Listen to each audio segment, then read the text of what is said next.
welcome to Scrappin with Sheri and project recipe number 29. Now, I was looking at this one and it overwhelms my senses because there are a lot of pieces and parts. And you know me, I'm going to pick out the parts I really like. So I'm using papers from the Lullaby Lane collection, Lullaby Lane Boy. And these two are going to be my background, so I'm going to set those aside. And I don't need all the parts that involve mats. And that's all these right here and these little pieces right here. So what I want to focus on first is this border along the bottom. And it shows us that we have a background, we have a strip, we have a punched border, and that creates that entire border. So I'm thinking about this paper to be the background. That'll be the green piece on the back. And I need to pull out my 12-inch trimmer. I'm going to make that the 2.5 by 12. And because that border is going sideways, I'm going to turn my paper this way to get those hearts going up and down on that border. So I need this to be 2.5 by 12.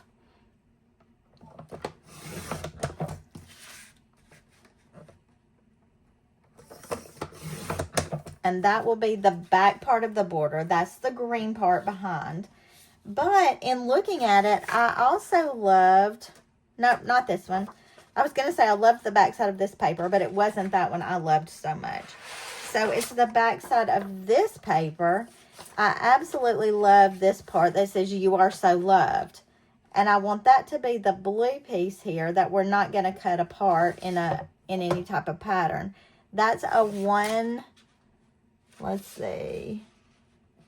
It says 1 inch by 1.5. That's not quite right.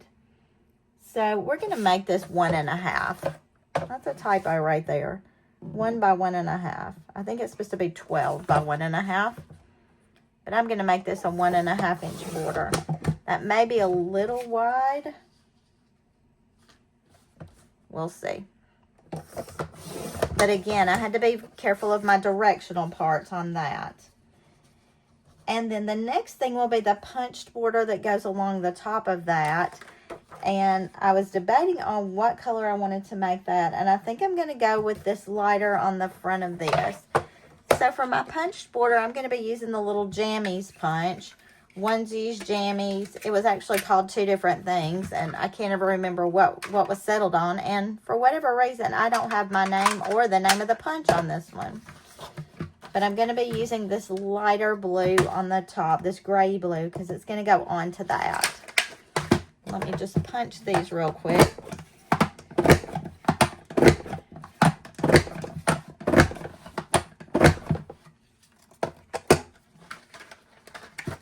That is a chain style border, so it comes right off the paper when you punch it. That's kind of nice. All right, so we've got our two punched borders. So when I'm looking at this, we know the blue, the dark blue is going to be the background. We've got this "You Are So Loved" going across there. And then we've got our little jammies. And I do think that probably this one needs to be a little smaller, because I do like the spacing between those two things. So I'm going to cut these down to 1 inch each. Might even need to make a note in my book, so if I do this recipe again, I will remember that. One doesn't seem very large, but you know what? Maybe I'll go 1 1/4. Oh, it's so hard when you're just not positive. If I go 1 1/4, I can always cut another quarter if I need to. I want it to kind of fill up my space. Yeah, 1 1/4 is good for that. So depending on the border punch that you use, the BMC, the cartridge, you may need to adapt that just a little bit. So we've got our two borders along the bottom. Let's go ahead and cut our little ribbons across the top and see what we've got there. And it shows us, let's see, there's a 6 by 1.5 that's going to be the center one. So I need to make this 1.5.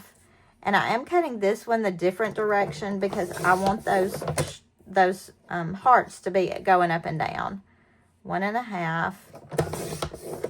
And I need that 6-inch length.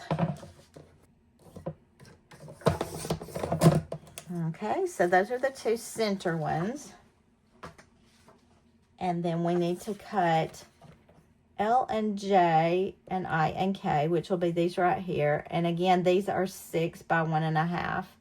Although you can tell on these that they have cut them down to different sizes. So I'm just going to cut all these 1.5. And I'll need 4 of them. And we're going to use the reverse side as well on this. So 4 1.5s.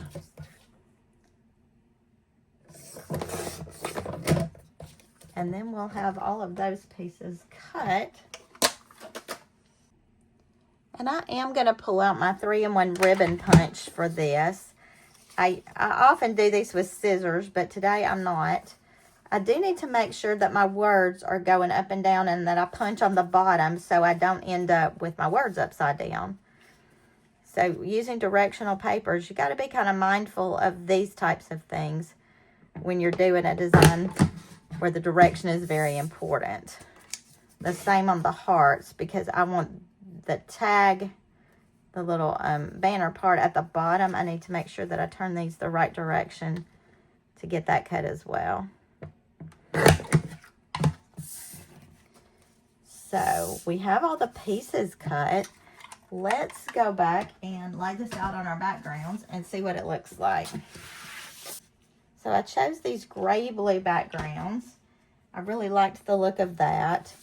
We're going to alternate these punched banners. Let's see. That one's going to be a center one because we punched more of these bluey grays.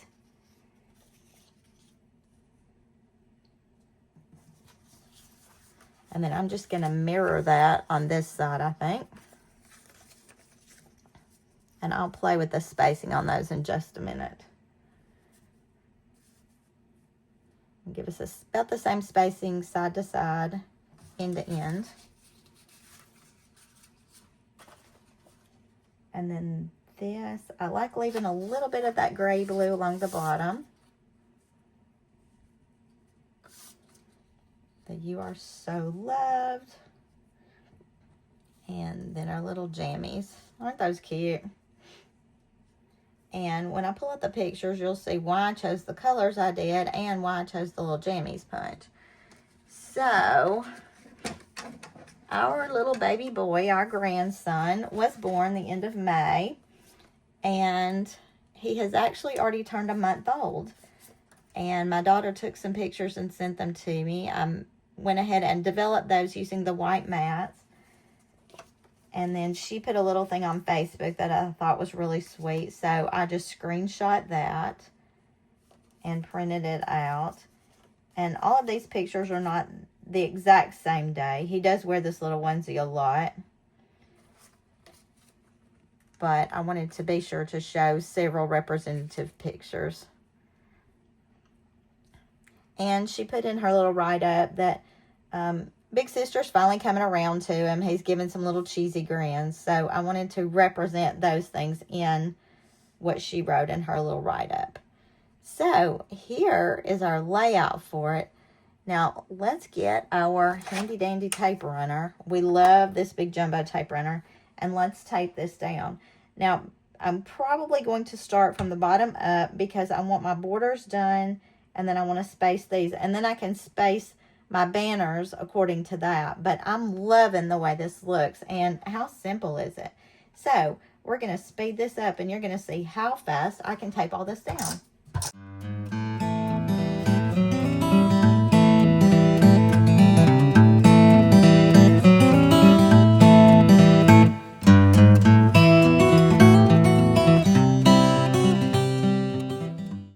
Now, in real time, that took me several minutes to tape down, probably about 5 minutes. Not too bad. If you noticed on the onesies, the little jammies along the bottom, I only taped every second or third one. I didn't tape every single one of those. I could have used Repo, could have used foam squares and popped them up a little bit, but I opted not to. I wanted to keep this page very plain, very simple. just because it's all about the story, what's going on with him at this point in time. I haven't even looked for embellishments, but I don't feel like I need them. I've got her journaling. I've got lots of decoration, and I'm very pleased with this page. So when we look at it, they've got banners here and some embellishments here and here. I may look for a little something, and if I do, you'll see that in the picture that follows. But I'm really pleased with this layout. That is project recipe number 29 in our book. We are moving right along. And until I see you next time, happy scrapping.